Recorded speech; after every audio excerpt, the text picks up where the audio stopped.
Wow, this is special from Chams Media. We have a new talent on board. He is raring to go, or let me put it this way, he is already out and about, and you'll be seeing him here in Chams Media studio and also out there.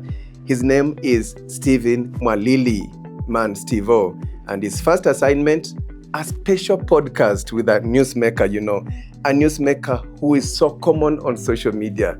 He's always on the Nairobi streets, day and night. Guess who?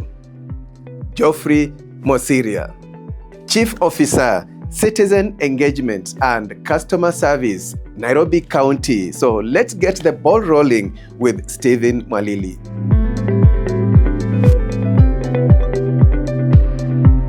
This is the busiest man in Nairobi, Geoffrey Mosiria. Watu wanauliza, at what time do you sleep? Nilitafuta kazi nifanye. Sikutafuta kazi nilale. People are saying umetolewa kwa a better department to another one. I'm in position to listen to all your complaints. That's why they say, why is Mosiria? Mbona Mosiria ukila mahali? Mosiria sasa ni katibu mkuu wa ushirikisho na huduma. Mimi ndio sasa masikio ya serikali kwa ground. Geoffrey Mosiria, mambo vipi? Yeah, fiti bro. Uko fiti? Uko fiti labda. Niko poa. Karibu Chams Media. Yes, karibu sana. Ni long time tumepatana. I believe umekutana na hizi comment. Yeah. Mosiria kidogo kwa Wangware. Ajamaliza hata few minutes ako pipeline. Kuna wamama amerusha nini huko. Sijui kidogo saa 8 usiku yuko live Ngong Road, watu gari zimegongana. Watu wanauliza, at what time do you sleep? What happens is this. I believe nilitafuta kazi nifanye. Sikutafuta kazi nilale. So, how many people are looking for job in Kenya? Many. Ikuwe ni saa 8 usiku mtu amepiga simu kwamba anapigiwa kelele. Sometimes unaweza tuma maafisa wetu wafike pale mwenye a compromise our officers. So, I believe that the only person who can sort it is me, because I'm not easily compromised. So when you wake up unakuanga na schedule, this is my program, ama ukipigwa simu ndo unachangamka, like how do you do it? What happens? Mimi nakuanga na program yangu ya siku. Aswa nikiwa kwenye mazingira. I'm in charge of operations. I'm in charge of implementation of policies. Day-to-day operations of the sector. That's my work. So, I like delegating paperwork, office work ile yenye unajua hii kazi huwezi fanya kila kitu. Na waachia nao pia wa learn management. So, kwa sababu kwa ground ndio kazi iko. I used to go to the field. Nene na support staff kwa ground. Kwa sababu watu wana complain, maafisa wetu wakienda pale kuguza wanatishiwa. Mwingine anaguza, unasikia mheshimiwa fulani ameingililia. So nilisema acha niende kwa ground, at least ni set pace. Niwapatie ile backup, niwape ile support. Ndio hata kukiwa na issue, waende kurespond wanasema ni Chief Mosiria ametutuma. Kwa sababu most of our officers wanakuwa compromise, wanaenda kufanya kazi, wanauziwa uoga, wakienda huko wapewe offer ya pesa hivi kuna mtu anakuwa tempted. Unajua Kenya pia kuna tabia mbaya. Wanabidi box. Wacha tununue our way. And I'm appealing to Kenyans. If you want systems that are working, please stop bribing officers. When the officer come to attend to a complaint or respond to an issue raised by your neighbor, don't try to compromise that officer from doing the right thing. So the way Kenyans normal ask, the way you balance, how do you balance? I always balance. You always balance. I plan myself well. I know family time, my children's time. I go, I sit down with them. Like now, I'm going home, I help them do assignments. I can even go out with my wife for even dinner. Or we go somewhere, we take some coffee. Once I'm called, I'll tell her, please let me respond to this. And she's understanding. My family is understanding. They know I'm there to serve the nation. So kwa dinner na umepigiwa simu, inabidi nawaambia tu acha nikimbie ni sort hii issue. Kwa sababu hii hata nikituma officers sometimes wanaweza fika huko wasifanye kulingana na vile mimi nataka ifanywe. umekuwa ukifanya vitu vingi sana before hata uanze kujulikana. I believe at some point you are head of operations in a number of hospitals in Nairobi. Yes, but hiyo yote umefanya, watu wengi wako wanajua. A big percentage of Kenyans wamekujua wakati umeingia kama katibu wa mazingira na sasa hivi huko nyuma ulikuwa unacheza loki ama what happened before? No, I've always been the way I've been working is the same way, only that at different levels. Okay. I was employed in the year 2013 as an administrator. I loved showcasing what we were doing in hospitals. When we were transforming Pumwani Maternity Hospital, I showcased what we were doing, go to my platforms. It's only that at that time I wasn't experienced. I didn't know how to reach many people. Okay. I was a young person. I was only 24 years old. I was employed at the age of 23. Oh. That time I was a young man who was trying to learn the systems. And again, at that time, you know how government operates. Being a junior officer, you don't just go to the media and tell what you're doing. Some of them may feel like you're trying to expose them for just trying to show the public that there's this thing that is working. And this one is not working, but you can do better and make it work with your support if you embrace it. The problem is that most people in government, they fear coming out to speak and tell people what they are doing. Because people want information. Yeah. How will people know that there's a road being constructed if you don't go out and say? Yeah. How will people know that there's social services being offered, the social services that are being offered, if you don't go out and speak about it? How will people know that there's a sports activity happening in Nairobi where young people are being engaged and is keeping them out of crime if you don't go out and speak about it? Whenever I go out, I believe that we as government officials or officers, we have a responsibility to inform the people whom we are serving. You are very vocal even those days. Ni vile tu sahi you are in a bigger position. In a bigger position. In health, if you remember, even my boss actually said that Mosiria is one of the most hardworking chief officers, not only in Nairobi, but in Kenya. It's because I was working hard. Okay. I could go out on my way to make my boss and Nairobians proud, because when I work hard, credit goes to my boss. I know most people are wondering, why are you showcasing what you're doing? How will you know that you are doing it if I don't showcase?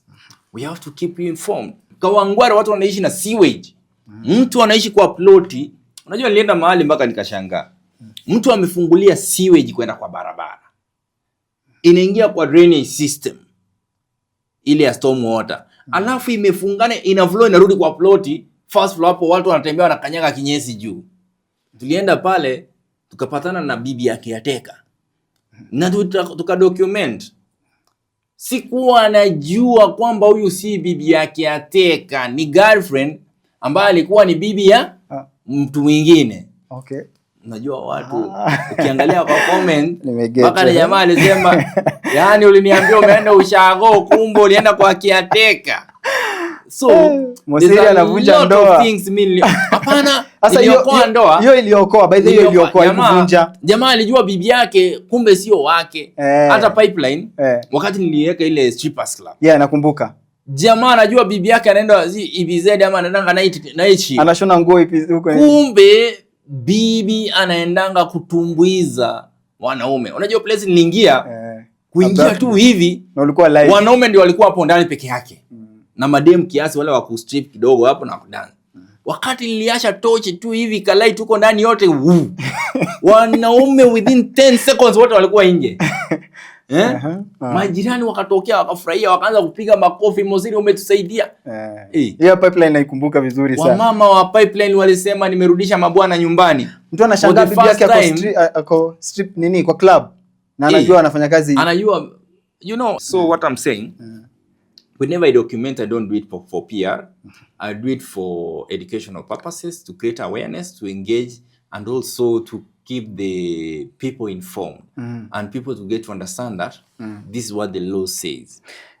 Before we continue, I've mentioned something very interesting, that you are employed at 23, 24, and the current status here, Kenya, unemployment. I'm wondering, how did someone will say Mosiria is lucky? Was lucky at that time? It's because at that time I had that chance and I had the papers. The advantage is that I had the papers. But many people have papers but they don't get jobs. Like, and I tell you, what happened is this: you don't go to school to be employed by government. That's the problem with most people. You go to school to acquire that knowledge and skills. Then you can become an employer, be innovative, create opportunities outside there. You don't go to school so that you can work in the national government. Unless you want to become a police officer, then you go to school with the aim of joining anywhere else. you cannot be self-employed as a police officer. Yeah, you can only be employed by the government. Getting back to you now, you have been a katibu wa mazingira for a long time before you went to what can we call it, public participation, citizen engagement and customer service. Yes. Maybe briefly, can you share experience yako when you are in the environment and now that you are in this environment? But the things that people are saying, umekuwa like umepelekwa kwa, umetolewa kwa a better department to another one. I don't know if Kenyans didn't understand. I think happened? Kenyans look at our department in terms of budgetary allocation. In terms of budgetary allocation, environment will add a bigger budget because of the functions of cleaning the city and the environment around it. Yes. For this one, engaging the citizens, you don't need much budget, public participation and such. But again, here, I'm all over. That's why people are saying, why is Mosiria all over? In environment, I was confined on environmental matters. Yes. But here, I'm able now to solve your problems. Ideally, people could call me with a problem that the roads are not passable, the drainage system is not working, hospitals, the doctors are not there, we are being chased away. But now, I'm in position to listen to all your complaints. That's why they say, why is Mosiria? Mbona Mosiria ukila mahali? Mosiria sasa ni katibu mkuu wa ushirikisho na huduma. Na mimi ndio na engage. Mkiona naongea na watu kwa mtaa kusikiza, now that's your role. Ile si vipindi, mimi niko kuwasikiza. Nasikiza wananchi, na wasikiza maneno yenu, na kuja pale, mimi ndio sasa masikio ya serikali kwa ground. Alafu naleta hizo feedback kwa serikali, tunakaa chini tunaangalia how do we solve. Ukiwa na problem, kama nyumba imeanguka unione pale, mimi ndio napeana information. Mimi ndio nahakikisha kwamba there's a good relationship between the government and the people. Public relation, creating a good relationship. Wengine wanasema PR, ati wewe Mosiria ni mtu wa PR. Nani anasema mimi ni wa PR? Bado ni sawa. Hiyo ni kazi yangu, hiyo ni PR. So people don't understand. And it should take them time to understand. The same way, wakati nilikuwa environment, wakati nasema Mosiria unaingilia watu sana, mbona tusinia muziki, wewe unataka kuharibu mboka wakati au kwamba that was my work. Also where I am. When you see me all over, when you see me engaging, when you see me listening to complaints, if you have an issue, hata kama umepigwa na bwana yako na bibi yako, hiyo complaint inakuja kwangu ya kwanza. Na mimi kama serikali siangalie kwamba ati boy child atetewe sababu amepiga bibi yake. Tunaangalia nani amepiga report na amekosewa kivipi. Hiyo ingine ya kuinvestigate nani alikuwa na makosa ni ya polisi. Letu ni kuhakikisha kwamba ule ameripoti ameelekezwa kwa njia ambayo inafaa. No. Still, kwa hiyo issue ya complaints and what is the one of the weird cases ushaipata nazo, watu wamekupigia simu kwa these are very weird cases that I'm getting? Zile ambazo si ati ni weird, is zile zenye nyezi zinakuja na unaona yenyewe this one. Mtu anapiga simu anaomba rent, anaomba school fees. Unajua such a thing, as a government we don't have rent and school fees. But what you can advise them is that, bro, tafuta mboka, jaribu kujituma, huku nje hakuna mtu atakuitia kazi. Hizi makampuni ziko hapa around ziko na mboka, ziko na kazi, but hakuna mtu atakwambia kuna kazi, wanaitananga. So make a point of walking to their doors and knock. You might fall into the hands of the CEO, akupe kazi, akwambie kuna position, kabla Omoji ama Mogaka ite relative yake, utapata umeangukia. So I've always worked to those companies. Nikinoka na niseme kuna campaign nilipata pale kwa street na mazani za beba hizi magunia, unapata umeangukia kazi. Naona cases zingine hata zingine unapost kama ile ya mse anasema amekoniwa na watu wa Freemason.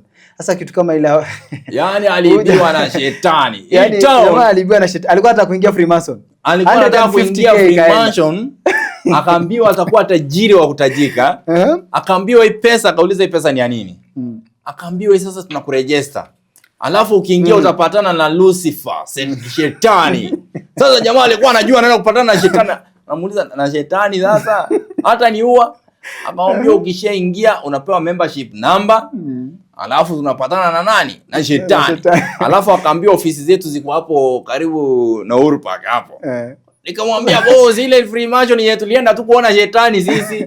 Sasa alinipigia kuniambia nimsaidie nimpeleke hapo Freemason sababu tuliendanga kuchukua rates zetu wako wamelipa. Na akona paka evidence nini communication. Ametuma message kwa jamaa anaitwa Chief Bernard. Sasa siku zote Mosiria yako kwa picha amekoniwa ndo anakuja kwa. Chief Bernard ni linkage between yeye na Lucifer. Na Freemason hiyo na shetani. Aliambiwa akishaingia hivi yeye anafikia nani? Shetani. Jamaa kaibiwa na shetani. Yaani amekoniwa na sasa 150k angefungua tu business hiyo 150k. Unajua alikuwa ananyang'anywa 15k. Kidogo yes. Ananyang'anywa pole pole. Wakati alipiga mahesabu akapata imefika 150k, akaleta complaint kwangu. Hata si hiyo tu. Kuna jamaa kwa Facebook, kwa TikTok, anakatia kina mama wale single mothers. Anasema na support. Huyu amenyorosha kina mama, amewaibia. Anakatia huyu, anavaa kwake amevaa suti vizuri, anamwambia want we move in, I'll be supporting you, we'll be supporting one another, I'll be staying here while I'm trying to move from, anadanganya maybe anakaa Mombasa anakuja Nairobi. Before I move I'll be staying with you. Mkishaingiana hivyo, anaanza sasa unaanza kumlea. So anatafuta wenye wako na do kuibia. Anamuiba na anamwacha na move kwa mwingine. Sasa alikuwa ameibia wa mama 6, walikuwa wameweka hapo complaint wakimdai. Hao mama wakaombana namba wakacreate WhatsApp. Na wote nimeshare story yao WhatsApp group ya victims. 6 victims. Ni ile siku ningewaambia waniadi nijue nini inaendelea huko. Kila mmoja alishare story yake. Waka forward niwasaidie nianike huyo mtu wasaidie wa kutafuta. Kwa hivyo Wakenya mkipata huyu boy child unapata amesema yeye ataishi kwa kuchungwa na kina mama single mothers. Mazee apeleke kina mama pole pole. Single mothers already wameatbreakiwa. Jamaa amekuwa creative bana. Anatafuta opportunity. Anaishi na mmoja. Akiona anaenda kumgundua anatafuta option B, ana move huko. Na jamaa ako na gari. Sasa akimove kwako na gari alafu anakuambia sasa ashakuingiza box. Mwingine amesema alikuwa anaenda introduction akaenda nyumbani akamwambia gari kimeharibika, akamnyang'anya 12k, 10k, 8k aongezea shopping ile wanapeleka kwa kina msichana. Kumbe hakuna. So those are the cases that you get. People at Forex. Forex trading, what happens? They have created a platform. A platform that is different from the one which is used, the online platform by the Forex traders. Which is ideally recognized worldwide. So their own platform here in Kenya, you go there, you log in, they create an account for you, they lie to you, they cheat you, they show you how they have withdrawn money. Mtu anakuonyesha withdraw up to 50 million, 100 million, win, anakuentice, then unaingia. Once you get into that platform, wanakunyorosha ile pesa yako yote. Wanakuambia leo biashara iko mzuri. Tena wanakuambia leta tucheze, leo iko juu tunaweza vuruta. Wanakuvuruta, wanakunyorosha, wanakuacha msoto. That's why I'm appealing to Kenyans. Please be careful. If you see someone showing off, shouting on social media how much he has made, those vehicles they drive, they don't own them. They belong to the real Forex traders. But those real Forex traders have this platform also. Yes. They're the one who have invested in this platform. They steal from you. They used to do real trading, which they also lose sometimes. Yeah, sure. You see? But with you, they steal from you. Those who lure you into this business, they get their commission. They have bought them good cars, big cars, to float around with, to entice young people, to entice young ladies, mamas. Watu wanakula school fees wanaweka hapo ndio waomoke.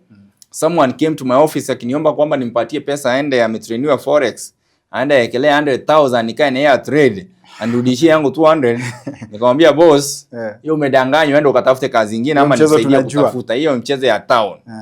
Sure. So people are losing money. Okay. Young people are losing money, are losing valuables because of these forex traders. And I'm appealing to the government, please intervene. Most of these people shouting on social media, showing off they have a lot of money, audit their lifestyle, audit their source of income, audit those vehicles they drive, bring it to the public. In fact, for those who have lost their money to those forex traders, I appeal, share with me the details, report the nearest police station. I help you put on the social media, and I also help you follow up with the DCI and the IG to have those people arrested. So Chief, apart from what you do under your mandate, you also have your own initiative of helping people in the street. Tumeona yule tree man, tumeona the ladies and the guys that jamaa wa dread ule mwatoka kwa street. Hii initiative ilikujaje? Is this something ulikuwa nayo kitambo hata before uingie kwa hizi docket za county, ama it's a need that came up when you are on the ground? Yes, ideally, I'm one person, when I was growing up, I never liked to see anybody suffer. Personally, I've seen what poverty is. And my friend, poverty is bad. Let nobody tell you that poverty is the good thing. I've seen people struggle. I've seen people go days without food. So whenever I see someone suffering, even when I was a young person, I used to help with whatever little I had. Now that I'm in a position of authority where my salary can feed me, my family, and I have an extra for one stomach, I said I'll be rescuing one person every time from the street, one person at a time. And I will record and document and share on social media, not for PR purposes, but for those people in authority, those people earn more than me. They can go out and rescue these people. Because the people suffering in the streets, they don't wish to be there. Yeah. They're there because there's someone somewhere who had the opportunity to change their lives, but he chose not to. Not that he didn't have that chance to help them, but because he thought that that money he could invest it somewhere and become rich while others are suffering. You know, leaders who are serving, be elected leaders, especially parliament, MPs and senators, these are times they need to come out with proper policies, good policies on how do we end street families? How do we change lives of the people? Not going to parliament where you see people exchanging, being personal. You know, sometimes I look at our parliament and ask myself, this is not a place I should find myself in. We need a place where people sit down and discuss what's affecting common mwananchi. Yes. How I wish the 47 senators and all the MPs could go out of their way to the streets. Kila mmoja atafute machokora wake, wale wa street, wale machokosh. Okay. Ajioshe, arudishe nyumbani, awatafutie kitu wafanye. Ile CDF yenye wanalipa bloggers kuwaimba kwamba mheshimiwa huyu anaweza, huyu sijui ni one term ama ni two term. Hiyo pesa watumie kusaidia watu kuchange maisha yao. Because I know they have the capability of changing the lives of these people. Most of the people in the streets, they don't wish to be there. Yeah, sure. You find a child who has run away from home because there was no food, is walking the streets of Nairobi midnight, and he has an MP, he has a senator, he has a governor. What are these people doing? Most of the street families in Nairobi, they are not residents of Nairobi. They have come from the 47 counties. And it's a time that all the MPs, all the governors, all the senators, you need to come for your people from the streets of Nairobi. Talking of kuosha, kuna wengine naona especially ladies unawaosha kabisa mpaka watu wanang'ara zaidi mpaka mnatamani. Watu wanatamani. Kama umempeleka rehab, unimpata juzi Mother Njoki amepona, amebadilika. Ngozi ilikuwa nyeusi, sasa ni nyeupe, ameanza kuregain mwili wake. Hata leo tulikuwa kutafuta watoto wake, akumbuki mahali aliwapeleka. So we need to look for Jonte. ex-boyfriend wake na jamaa mwingine wako tao, watusaidie kumlocate. John ndio ex-boyfriend. Alikuwa anaishi naye kwa gunia tao. So atusaidie kutupeleka kwa hiyo home, cause anasema yeye anapajua na kuna jamaa mwingine pia alipeleka watoto wake huko.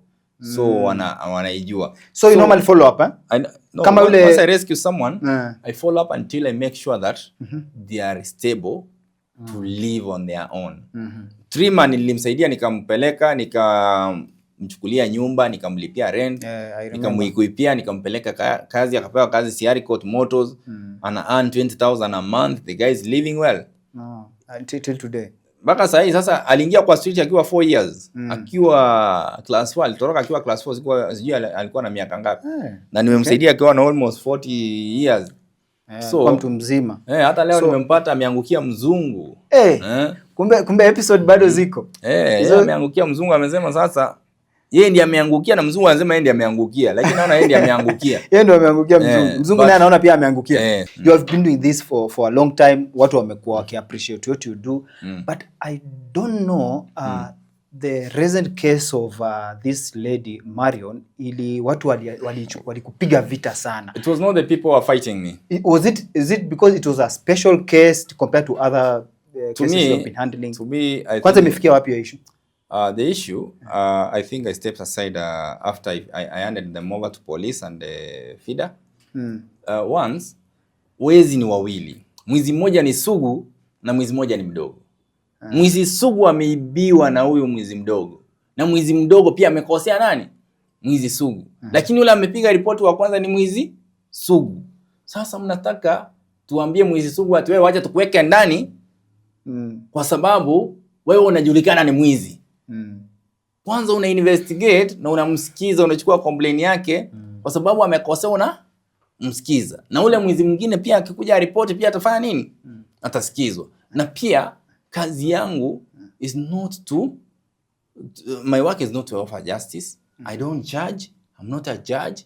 Mine is to listen and advise, and I didn't take sides. And government, we don't side with one gender, that now I'm a man, I should side with a man, or if it's a lady who was handling the case, should side with the man or the lady. No. So what we do, we handle it professionally. And on this case, I think God was trying to communicate to me. Okay. When many people turned out against me, it was not the people. That's the voice of the people is the voice of God. Okay. Sometimes that's why I'm saying, ukionanga wananchi wanasema serikali wanalia. Okay. That's not the people crying. It's God who is crying. So whoever that was against me was God through his people. And I listened to God because the voice of people is the voice of God. So the people who are complaining, I stepped aside and handled the matter to follow the law. Okay. But again, I went to the background check. Okay. And there are some things I noted, and it made me understand why people are against me. And that was God who was trying to communicate to me that, my son, please stay away from this matter. There's more into it that you don't know. And truly, there's more I could have discovered on my own, which I wouldn't want to share on the media. But I believe that she will be able to meet Opande and reconcile. My advice was that meet Opande, make peace, move on. Okay. Because all of you could be on the wrong. Okay. What you are doing is moral, the two of you. And I'm not a judge or going to condemn you. What I'll tell you is repent your sins, be a good girl. Opande, repent your sins, stick to your wife. You have a beautiful wife who shouldn't be subjected to this kind of torture. What she saw on social media wasn't good of you. The girl, you have parents, you have a son, a child. What your child saw on the social media wasn't a good thing about you. Yeah, sure. Marion and Opande, I know you too. You are the only people who can solve your problems, whether through the legal mechanism or through sitting down and reconciling and agreeing to move forward. All I can say is that after you reconcile or whatever you finish, go back to God, go back to your families. Never do such kind of acts in public. And if you could avoid alcohol, just do it. If whatever you consume does not add value in your life. It only exposes you to such kind of acts whereby you act out of not willing to do whatever you did. Stop it. But to the Kenyans, to everyone who told me, Mosiria, no, I heard you. What Mosiria was doing was right. Only that there was a lot of political interference, and there were also politicians who sponsored blogger to literally paint my name in a negative way. Because I saw some of the bloggers approached me, trying to ask me that if I could pay them equivalent what they were promised to be paid but were not paid, so they can be able to share details and how you were manipulated by those politicians to just paint my name in a negative way. But I want to tell them I'm not vying in any political seat. I'm only working, and I'm a government official who works diligently, who believes in good leadership and integrity, accountability and transparency. That's why whenever I do my work, I don't allow myself to be compromised. So the same leaders don't fear. Fear not. Even Jesus asked those who are trying to stone that lady who had committed adultery. Yes. If you have never sinned, be the one to throw the stone. Niliona paka ulifanya videos so very emotional mpaka sahi ndo nimeconnect vile umenielezea. But the culture ya Kenyans, you do some things that they congratulate you for a period of time, then wanakugeuka. The toxicity that is in the social media. I want you to address that, because where you are a victim of that. In Kenya, people, there's no friend on social media. Online, they are not your brothers and sisters. The people on social media, they are looking for anything that will sell, trend, and give them views, because people earn on social media. I'm very happy on that time that I was trending.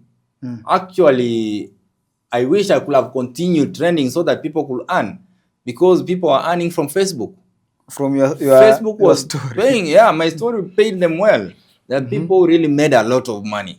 Okay. Because when you post something that is trending on social media, Meta pays. Facebook, they pay. Go to most of those influencers, they earn. Even if some were paid to malign my name, but it worked for them. It worked for them, so they earn. So who are these people that were saying Mosiria is doing a good job, and these ones wanasema Mosiria afutwe kazi wherever? What happened is this. Hawa watu ni akina, are they the same people? Most of them, those people have who understands. The people who knows what the law says stood with me. Those who wanted the content that will sell and the trend, all of them went on social media and made sure they were against me so that their content could earn views. Okay. But they forgot most of their comments. If you go to their posts, people were against them. People will tell them, no, Mosiria is right. And they were saying that I'm citing the girl child. I don't love a boy child. You don't help men. But I asked them, I've helped so many men. 3 men, the one I rescued from Jogoo Road. Jogoo Road, yes. Is he a woman? It's a man. The Rastaman I rescued from Railways Club is a man. The young child I rescued in the middle of the night is a man. The young children, the boys I was rescuing from the streets, almost 10 of them who are united with their families, they were boy child. Why are they not mentioning about them? Do you think, according to the way you explained, do you think there are people who in the political circle that don't like what Mosiria is doing and they are fighting you? According to that one and the information I got, it was clear there are people who are behind it. And at the right time, I'll be able to say who are they and what was their interest and the intention. But I want to tell them, me, I'm just a worker. I'm not a politician. And I have not declared that I want any political seat. I'm only serving. As we finish, hii kitu ya politics pia, you have seen it. Mosiria, you are doing a good job. If you are in an elective position, you could have done much, and they have been saying you have to vie for a seat. Wewe unaionaje? Is it a good idea? Are you planning that? Many people are saying, what does Mosiria want? Does Mosiria want a political seat? Yes. Does Mosiria want to join politics? What I'll say is this. Mosiria's plan is controlled by God. God has a plan for each and every person.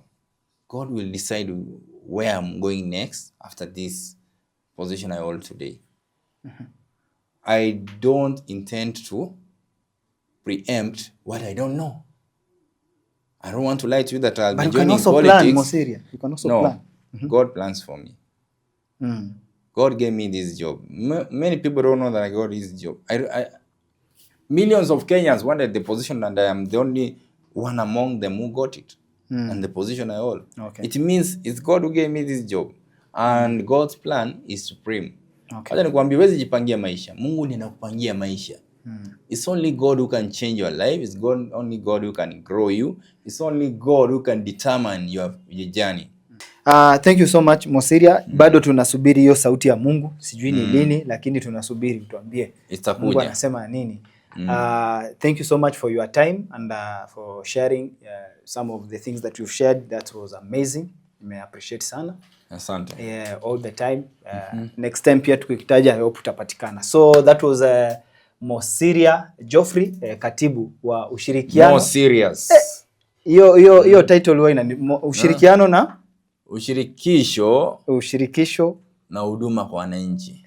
Okay, sawa. Na kwa majina ni Geoffrey Mosiria. More serious. Unajua I'm more serious. I know. Na siri ni Mosiria. Siri ya Siri kazi ni Mosiria. Tushapata slogan tushapata. Next time that is Chams Podcast on Chams Media TV. My name is Steven Mwalili. Let's meet in the next episode.